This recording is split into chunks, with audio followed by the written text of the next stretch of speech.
Welcome to the Mount Hamilton Baptist Church podcast. We're glad you're here. We're a church of connected, Christian, and missional people here in Hamilton, Ontario. We meet every Sunday morning at 10:30-ish, and we'd love to have you come join us in person.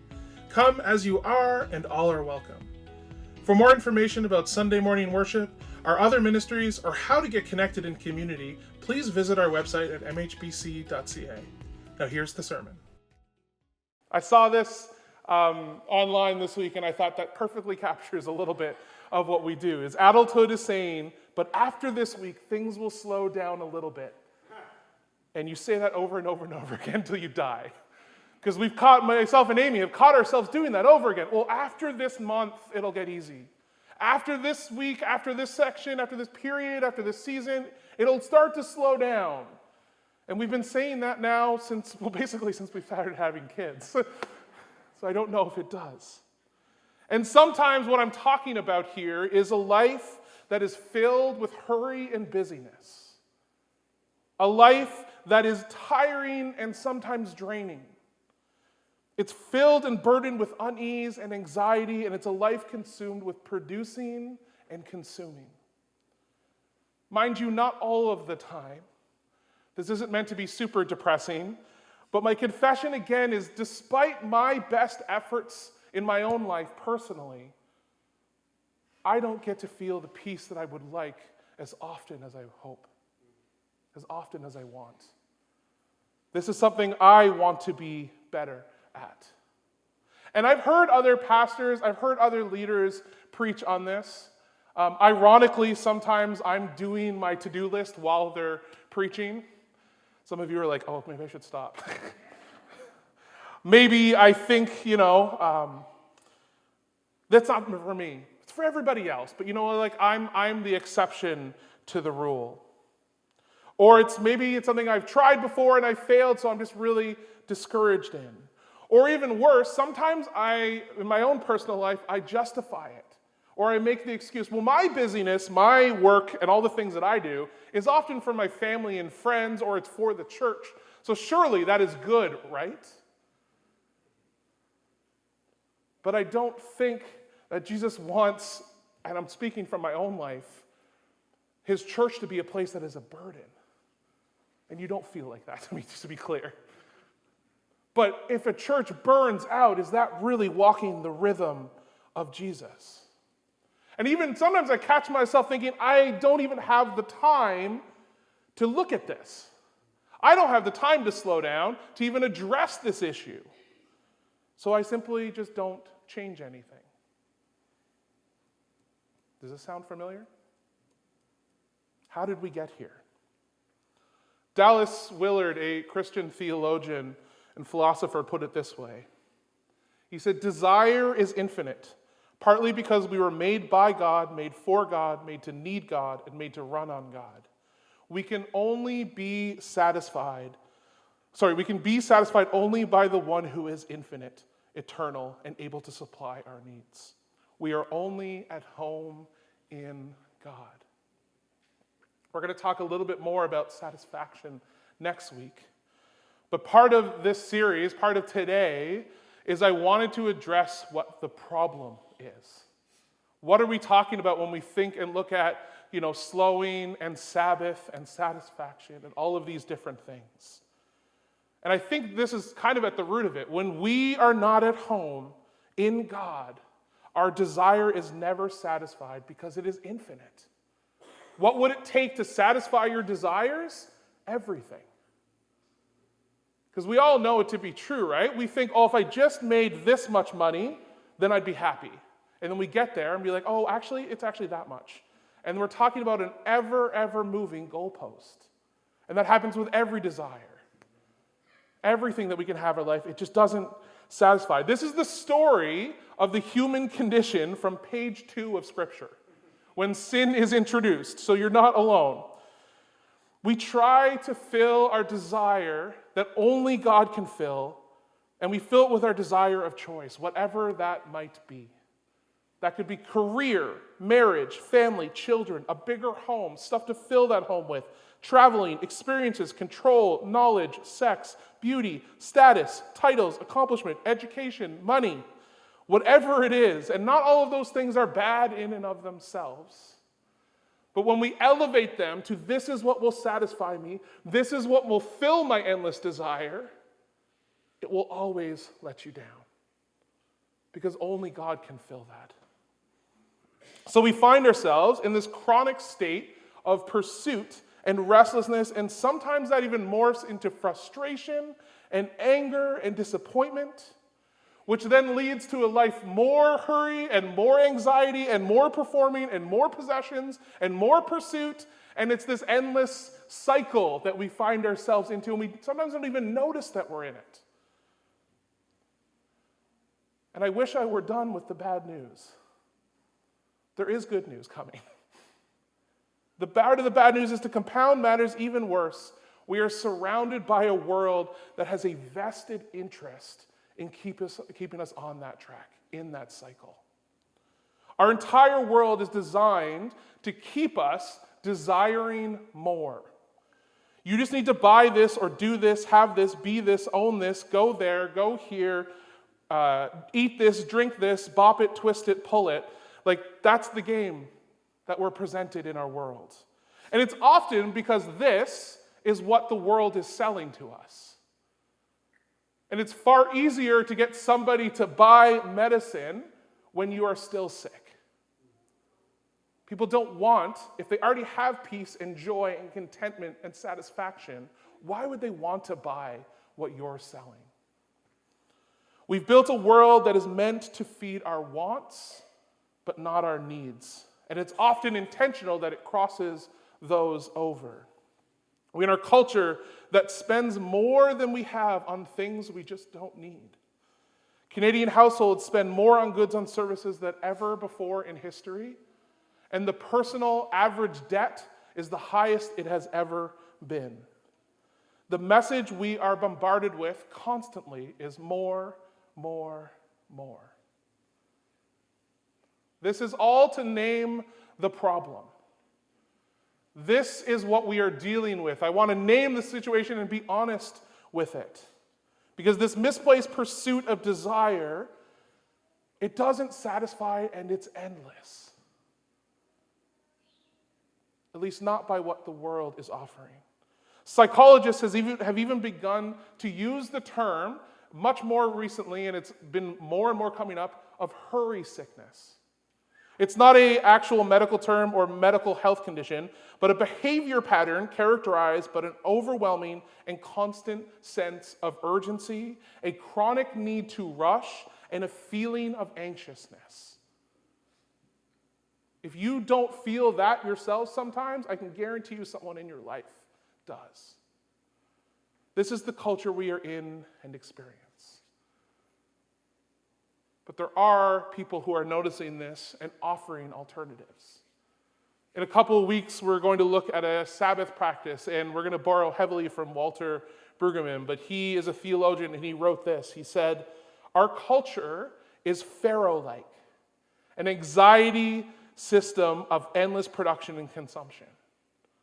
Walter Mueller, in his book Sabbath, put it this way: "Our culture is a restless busyness of modern life.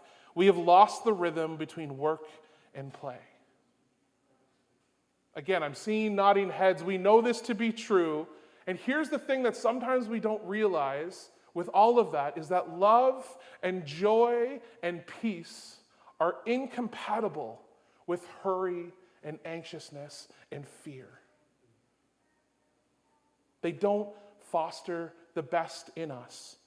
When we're stressed, when we're in a hurry, when we are restless, if you're anything like me, you snap more at your kids. Or you're not patient or kind or treating the people in your life the way that they need to be treated or they deserve. And then we lose capacity for important things like feeding and nurturing our spiritual soul. Okay, that's enough of the problem. Let's turn to kind of a solution. Not kind of, a solution. I would normally invite you to pick up the Bibles in front of you and read with me, but I've chosen a translation that is different than what we would find in our Bibles. So it's going to be on the screen, and I'm going to read it. It's from the Message, because I think Eugene Peterson, who wrote the Message, put this beautifully. Let me read this for us. Are you tired, worn out, burnt out on religion? Come to me. Get away with me and you'll recover your life. I'll show you how to take a real rest. Walk with me and work with me. Watch how I do it. Learn the unforced rhythms of grace. I won't lay anything heavy or ill-fitting on you. Keep company with me and you'll learn to live freely and lightly. I'm going to read that again. It's the words of Jesus. Are you tired, worn out, burnt out on religion? Come to me, get away with me, and you'll recover your life. I'll show you how to take a real rest. Walk with me and work with me. Watch how I do it. Learn the unforced rhythms of grace. I won't lay anything heavy or ill-fitting on you. Keep company with me, and you'll learn to live freely and lightly. I read that passage, and I say, that is what I want. That is what my soul needs. When Jesus says, or the translation here, burnt out on religion, it's not saying give up on religion. It's talking about this system of performing and doing and trying to be right with God on our own merit and being part of that wheel. It's a performative system. Are you burnt out on trying to do more? Is what's being said here. And this isn't Jesus just offering a good nap. We are talking about, that's good, but we are talking about rest, true rest for the soul. Peace that we feel deep inside of us. And a love that then flows out of us. Recover your life. Real rest. Walking and working with and learning from Jesus. Living in the unforced rhythms of grace. Keeping company with him and learning to live freely and lightly. The solution to a overbusy, burdened life is just not more if I had more time. It's not some program or system from a leader that we can watch and consume and be better. It's not an AI program that is going to take over part of our life and make us more organized and we'll finally get it.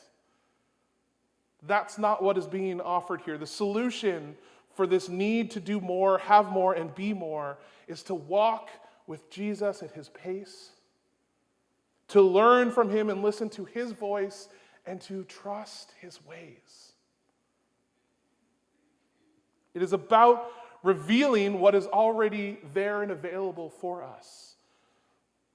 I've never sculpted anything in my life, my children, but that's a different sermon. A well-known concept in sculpting, like marble sculpting, is that you just need to remove the excess marble to reveal the sculpture already within the block. You can't add anything back to the marble, right? It's about reorienting our life to focus and bring out what is already there, what we've already been invited to, what is already an invitation from Jesus. And I've said this before, but spiritual formation, this whole concept of being formed, is not exclusively a Jesus thing. You and I and everyone that we meet is being formed by something. We are being spiritually formed. The question isn't if, it's by whom. We are being formed by something. Do we let the world and the busyness and that pursuit of more continue to speak to us and form us? Or do we become intentional about it and trust Jesus and learn to live his life and life to the full? As we explore these practices, as we go throughout this year and talk about different practices, I wanted to set up quickly what I'm calling a general active practice. These are just some concepts that I think should apply to all of the things that we are going to be talking about when we talk about practicing these different things. The first thing to note is that this is an invitation. None of what we talk about this series, or any of these series, should feel like more. It shouldn't be a burden. It shouldn't be something just to add to your to-do list and another thing to do. And I think it's important to note that because sometimes this feels like that, right? I don't have time to slow down, Aaron.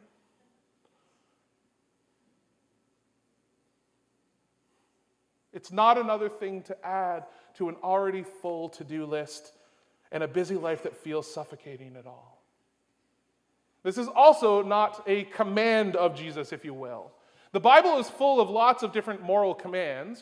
Don't murder, don't commit adultery, love your enemies. Those are commands that we're supposed to do. This is an invitation.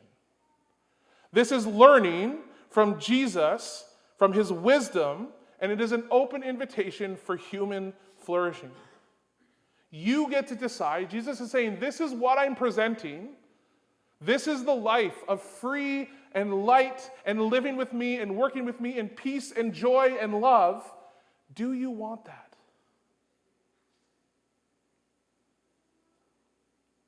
And then you get to respond in kind. The question to ask yourself is, how is your soul? Are you becoming more and more like Jesus as you go about your life? Are you becoming more joyful and full of gratitude? Do you feel more at peace, more satisfied? Do you feel more connected to the presence of God and feel his love flowing through you? I'm not asking you this so that you would feel shame or like, no, I don't feel that, Aaron. Sometimes I don't feel that. But that's the invitation. And this is not something that I'm offering. This is something that Jesus is offering. This is the words that he is laying out. He is the solution. Please don't model your life after me, because again, I want to be honest with you. I struggle with this sometimes. I want to be better at this. I always want to feel this love and peace and joy that Jesus is offering. But how do I expect to address the problem or to find that unless I actually address the problem? This doesn't happen by accident. Notice that the invitation is riddled with action. Come to me, get away with me, walk with me, work with me, learn how to do this, keep company with me, and learn to live. This is not passive faith or a one-sided relationship. This is not just something that is going to be dumped on you or be produced in your life. This is something that takes work, often years to cultivate, to get better and better and better at it. This is active participation. Again, not in another thing to do sense, but in a reordering of what is the focus of our life and what do we actually want. Another thing to note when we talk about practicing is that there is often not a right or a wrong way to do this. I'm going to share in a few minutes when we talk about the practice of slowing what has sometimes worked for me, but what works for me might not work for you. It might not work to the person next to you. It is about trying some of these things, about finding the rhythms that work for you and adopting them. There's helpful suggestions and we can learn from others, but just as our walk with Jesus is personal and each of us plays a part in the kingdom, the way we slow down, the way we live our lives, the way we follow Jesus looks a little different person to person. So don't feel shame or guilt if you're not doing it exactly the same way someone else does. Don't feel like, oh, I'm just getting this thing wrong. I also love calling these practices because they are things that we can adopt in our lives, that we can try out, see how it feels for a season, see what works and what doesn't work, right? Do you get the benefits? Do you feel what Jesus is inviting you into when you do these practices? I remember hearing a story that I loved. There was a businessman who was on vacation in Mexico, and he was going to a small town that had one fisherman with one boat. And he went up around lunchtime, and I think, Mike, you've heard this story if you're laughing already, yeah. And this guy goes up to the fisherman who's cleaning his nets at lunchtime, and he's saying, I'd like to buy your fish. He buys it, and it's excellent quality. And he says, hey, why are you cleaning your nets? Why are you packing up now? It's only lunchtime. The man says, well, I fished enough for the day. I get to sleep in late. I fish in the morning, all I need. And then I play with my kids, and I have dinner with my family, and I spend time with my friends. That's my lifestyle. And the businessman looks at him and he says, well, I have an MBA, and I'm going to teach you what you should do. If you just fished all afternoon, eventually you would make more money and you could buy a bigger boat. And with that bigger boat, you'd probably get more and more money, which means you could hire people. And then once you hired people, you'd start to build this management system, and then eventually maybe you market this fish and you can send it around the world and distribute it. And the fisherman says, well, how long will that take? The businessman says, probably 15 to 20 years. That's probably, if you work really hard, you can get this done. He says, then what? The businessman says, that's the best part. Once you've established this whole empire of your fishing, you can take the company public. And you can have all these stocks, and you'll be rich. And then the fisherman says, then what? He says, well, you can take that money. You're rich. You can retire. And with that money, when you retire, what you can do is you can move to a small village, and you can sleep in late, and you can fish in the morning, and then you can play with your kids in the afternoon, and have dinner with your family, and spend time with your friends at night. I love that story. I don't think it's true, but it's great, right? It talks us that sometimes the things we are chasing, the things that we think we want, are already there and available to us. And we start to make it more complicated, or we start to think, well, I'll get to that eventually. Let me pursue this, and that will get me there, when it's already there for us to have. Another thing to note about practices is, as with most things in life, when you start, you're probably going to get worse. If you've ever taken on any kind of new skill, you often get worse at it before you get better. And I think that's important to note.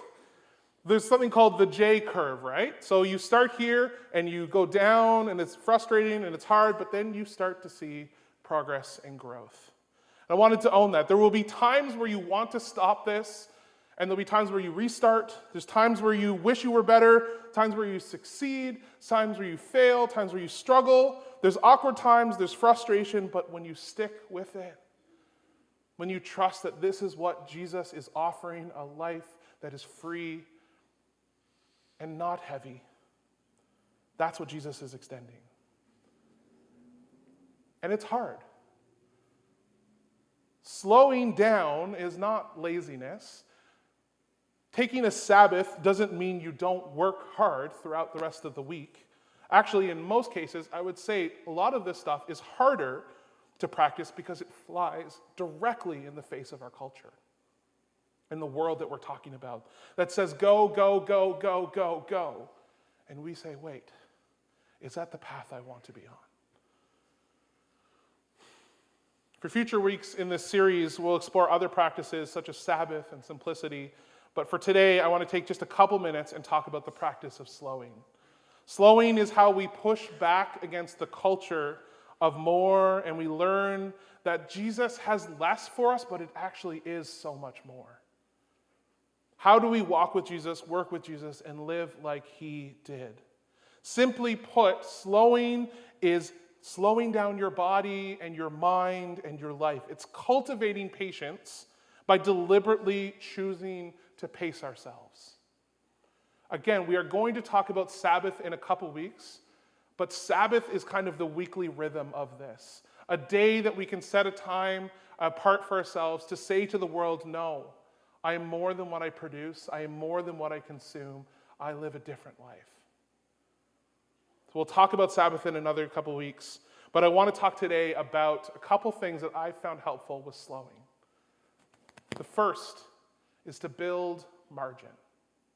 What I mean by that is make decisions that are going to set you up for success.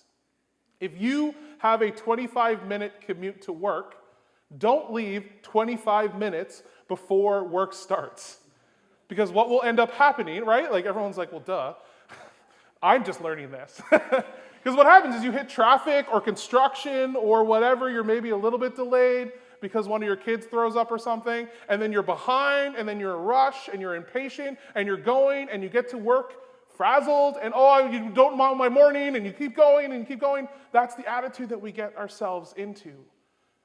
And my wife and I are famous for this, right? We work backwards as best as we can as to when is the latest that we can sleep in, And then something always goes wrong. And then we get frustrated because it's off track and we're going to be late, which means we snap more at our kids or are impatient with them, which makes them more dysregulated, which then slows us down more. And this is how you see this cycle, right? Make decisions that allow you to have margin, to slow down. What's the worst thing that would happen if you showed up early for something? Maybe you can chat with someone. Maybe you can sit, enjoy the weather, enjoy your coffee, just be. Maybe you can pray. Maybe you can read a book. Building margin into your life to reduce hurry is setting it up for success. The second thing is live interruptible. Jesus walked with a different pace in life. He went places, he did things with purpose, but as you read through the Gospels, he's always being interrupted. But yet his response isn't the same way that we often do, right? He has people tugging on his clothes, trying to get his attention. He doesn't like, hey, I've got somewhere to be. Hey, I'm already late for a meeting. Hey, my friend's kid is sick and I'm going there. Don't slow me down. I've got somewhere else. He walks and is interrupted and makes time for people over and over and over again. I remember in my first year of being a pastor, I was headed to a conference in Toronto. It was me and my other pastor friends were going to this conference, and we were already behind in time, and we were heading into Toronto, which Toronto traffic means we're going to be even more delayed. And as we were in bumper-to-bumper traffic, I remember seeing a car pulled off to the side, and there was clearly, I think they were having tire issues. And I thought, you know what, we're a car full of pastors. We should probably pull over and help this person. But I didn't voice it. Because I said, oh, we're actually way behind. We're already going to be late for this conference, so we can't stop, right? And to be fair, I know absolutely nothing about cars. So, I don't think I would be much of a help, right? I'd be like, well, did you check the, transubstantiator? I don't know, I don't know, right? I know nothing about cars. I'm not helpful. But I have been in that situation before, and just somebody pulling over and saying, hey, are you okay? How are you doing? Would have meant the world to me when I was in that situation. But we didn't stop. We kept on going because we were on our way to a conference to learn how to love people better. Right? The irony is there. We missed our first lesson. I still think about that to this day. Hopefully they're okay. If they're still there, then I'm really worried. But sometimes we just keep on going to these things and we're missing those opportunities to just be interrupted, to let the Spirit work, to let God do things, to allow a different pace and not just always be constantly worried about what is next. Third thing, choose slowness to be aware. This might look like picking the slower lane at the checkout. In fact, I found this out this week that there is a supermarket in the Netherlands that has what is called a kletsassa. I don't speak Dutch, even though I am. Kletsassa, which translates to chat checkout. What they've implemented in 700 of their stores is a lane that is meant to be slower, and it is so that you can just have a conversation with the cashier. You can sit and you can chat because they found that there was just so much loneliness and people wanted to connect. Then they also opened up these chat corners. So they offered free coffee and just a place for people to sit and meet and connect with and get to know each other, to slow down. I love that. In a sector, if you've ever been to a grocery store, that is more and more seemingly consumed with how do I do self-checkout? How do I get people in faster and through faster and make it impersonal and just get in and out the door? Right? In the last couple of years, Amazon has introduced, you don't even need to talk to anybody. You walk in and we'll track you and you can just leave with that stuff. But this store said, actually, we want something different. We want to, and in the store's words, they said, we want to be where loneliness is prevalent. This is a grocery store, people. Right? It's not built on Christian values, But what they are seeing, what they've obviously learned, is that worshiping at the altar of profit and efficiency does have alternative costs. There is something to it. I love this story even more because I found out this week that there are a couple Sobeys in Alberta that are doing the exact same thing. That they have this, they called it slow checkout, which I don't know, or social slow. Which I not think that's a great name because that could imply you're socially slow. But it's meant to just be a social thing. They put the chatty people on there, right? They're just talking about your day, and it's not meant to be a rush in, rush out thing. Another way that I choose to slow down is I try to choose to drive the speed limit. Now, I'm not a slow driver. I'm not reckless in my life. I have gotten maybe 2 speeding tickets in my life, so I'm not crazy. But I am the person who, when I get in a car, I say, I want to get there as fast as I can possibly get there. I'm weaving between lanes, I'm trying to pick which lane is going to be faster. I want to get there as fast as I possibly can. But that doesn't set me up for success, right? Because then I get frustrated when I pick the wrong lane, and I don't have pleasant, loving, Jesus-like thoughts towards somebody who might be driving 90 on the highway in a passing lane, right? That is not my first thing, because my mentality, my mindset is I want to get there as quickly as possible. So driving the speed limit, for me, as a practice, is a reminder that I'm called to live at a different pace of life. 2 more, really quick. Disconnect so that we can reconnect. Unplug.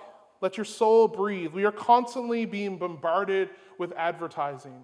Somewhere between 4,000 and 10,000 ads a day is what we experience here in Canada. We're already exposed to so much, so take back control. This little thing in our pocket is not designed to make our life easier and bring fulfillment to your life. That's the message that is often said, but it's not. It's to keep your attention, to keep you selling and buying things, and to live in that cycle of pursuing your desire. Again, there are no hard rules here. This is not meant to be legalistic or a checklist, right? What works for you might not work for somebody else. It might mean putting your phone to bed at night. There's a time where you put it in another room and you just say, it's out of there. It might mean turning your phone off and going for a walk or spending time in prayer or talking with somebody else. It might mean keeping your phone off in the morning instead of picking the phone up right away. I find in my life, when I pick up the phone, it's honestly the worst way I can start my day, is reading through all my emails and texts and then checking the news about what the outrage of the day is, and then scrolling or doing things like that. I don't wake up saying, boy, am I excited for the world. It might mean taking email off of your phone. It could be limiting or scheduling the device. Amy, for a long time, had her phone set to grayscale mode, which I'm not smart enough to understand the neurobiology behind it. You can talk with her, but it decreases the dopamine addiction to these little screens when it's in grayscale mode instead of color. And she found it so helpful because she just resisted the desire to want to be there anymore. Last thing is single task.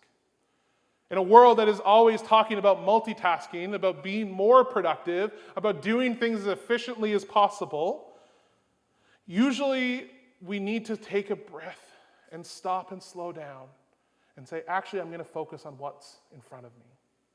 I'm going to give my attention to what I'm doing. Instead of doing multiple things poorly, we can do one thing well. That's me speaking about myself when I talk about multitasking. Walter Brueggemann, again, his book on Sabbath, said this. He said, multitasking is the drive to be more than we are, to control more than we do, and to extend our power and our effectiveness. Such practice yields a divided self with full attention given to nothing. Single tasking is the way to try to be fully present in the moment, either with God or with other people or with what you are doing. And a very quick example of that is we all have had dinner with somebody who's had their phone out, right? And you're talking to them, you're sharing something. Maybe you're actually sharing something deep, and they're checking the phone or doing something, or they're distracted. How do you feel at that moment, right? They're not fully present with you. They're not fully aware. Even psychologically speaking, putting your phone down on the table says a message. And that's when we're talking with each other. But imagine the same thing when you're praying with God. Is your phone there? Is your computer open? Is the TV on? Are there distractions? Single tasking is the way that we focus and stay fully present. As the band comes back up, those are some of the suggestions that I've had in my life. This is not a checklist. This is not a to-do. These are just some ideas. Come up with your own of what it means to embody slowing. And I want to be clear, this is a heart posture. This is something about finding the rhythm that Jesus is inviting to you that is not a burden, not another thing to do, but it's life-giving. It should bring, it might not feel it all the times, but joy and peace and satisfaction to your life. Not just another thing that you feel you have to do. There is more to life than increasing your speed, about capturing everything to be productive, about hurrying and trying to feed that desire that will never satisfy. If you want a very, very practical thing that you can do, is I've got these printed. Hopefully you got one at the door. If not, they're back at the welcome table. But memorize this verse, the Matthew 11 verse. Put it somewhere that you can see it every day and ask yourselves these questions, right? Where can you come to Jesus and get away with him today? Where can you take a real rest abiding in God? What does it look like today for you to walk with Jesus and to work with him and learn from him? How can you live a life of unforced rhythm of grace? And where can you keep company with Jesus and live freely and lightly? I promise you with all of my being, that this invitation from Jesus, it looks like it sometimes is hard, but it is worth it. It is less, but ultimately it is more, because it leads to life and satisfaction and peace and joy and love. A life that is free and light and life to the full. Let me pray for us before we enter back into musical worship. Father, we thank you that you are such a good God who invites us into this, to live your life of peace and joy. A life not filled with hurry and consuming and finding more and more and having to perform and be something that we are not. Let us be your children. Let us be your followers. Let us be what you have called us to be. Be with us this week. In your name we pray. Amen. Thanks for joining us today. If you have any questions or thoughts on this teaching, we'd love to hear from you and connect. For more information about our church and all the things happening at MHBC, you can visit our website at mhbc.ca.